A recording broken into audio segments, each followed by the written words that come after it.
નમસ્કાર દર્શક મિત્રો, શિખર ભારત ન્યૂઝમાં આપનું સ્વાગત છે। વાત કરીએ સમાચારમાં તો અકોટા દાંડિયા બજાર 4 રસ્તા શનિદેવ મંદિર પાસે ટ્રાફિક પોલીસે ઊભું કરેલું મંડપ થયું ધરાશાય। ગરમીના પ્રકોપ હીટ વેવથી બચવા પોલીસે કરી હતી વ્યવસ્થા, જો કે વધુ પવન હોવાથી મંડપ થયું ધરાશાય। એક વ્યક્તિને સામાન્ય ઈજાગ્રસ્ત વ્યક્તિએ તંત્ર વિરુદ્ધ રોષ વ્યક્ત કર્યો। ફાયરના જવાનો પહોંચ્યા ઘટના સ્થળ અને મંડપને બાજુમાં હટાવવાની પ્રક્રિયા ચાલુ કરી।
જે શું કહેશો, શું કોલ મળવામાં આવ્યો હતો ને શું ઘટના બની? ફાયર કંટ્રોલમાં કોલ મળ્યો હતો।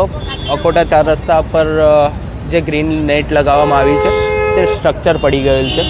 તાત્કાલિક દાંડિયા બજાર ફાયર સ્ટેશનનો સ્ટાફ સ્થળ પર આવીને જે સ્ટ્રક્ચર પડી ગયું હતું તેને હમણાં સાઇટ પર કરવાની કામગીરી કરી રહ્યા છે, જેના કારણે ટ્રાફિક ના થાય બધું। કયા કારણોસર સ્ટ્રક્ચર પડવામાં આવ્યું? તેની હાલમાં માહિતી નથી, બટ સ્ટ્રક્ચર એક બાજુ નમી ગયું હતું પૂરેપૂરું, એક બાજુથી પડી ગયું હતું અને એક બાજુના એક પાયો હતો સ્ટેબલ, એટલે પછી તેને પણ નીચે પાડીને સાઈડ પર કરવાનો પ્રયાસ કરી રહ્યો છે। પોલીસના કોઈ ટ્રાફિક વિભાગ દ્વારા કોલ મળવામાં આવ્યો?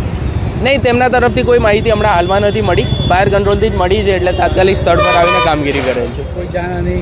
ના, તેવી કોઈ માહિતી નથી। સ્થળ પર પહોંચ્યા ત્યારે કોઈ પણ ગાડી કે કોઈ વ્યક્તિને ઈજા નહોતી પહોંચી અને સ્ટ્રક્ચર સાઈડ પર સ્ટ્રક્ચર હતું જે જગ્યા પર તેની બાજુમાંથી જે ટ્રાફિક હતું એ ડાયવર્ટ કરવામાં આવ્યું। કેટલી ટીમ છે ને કેટલું કામગીરી કરે? હાલમાં દાંડિયા બજારની એક ટીમ છે ને કામગીરી કરી રહ્યા છે સ્ટ્રક્ચરને સાઈડ પર હટાવવાની। જે આપણે કરી છે દિગ્વિજયસિંહ પરમાર સબ ફાયર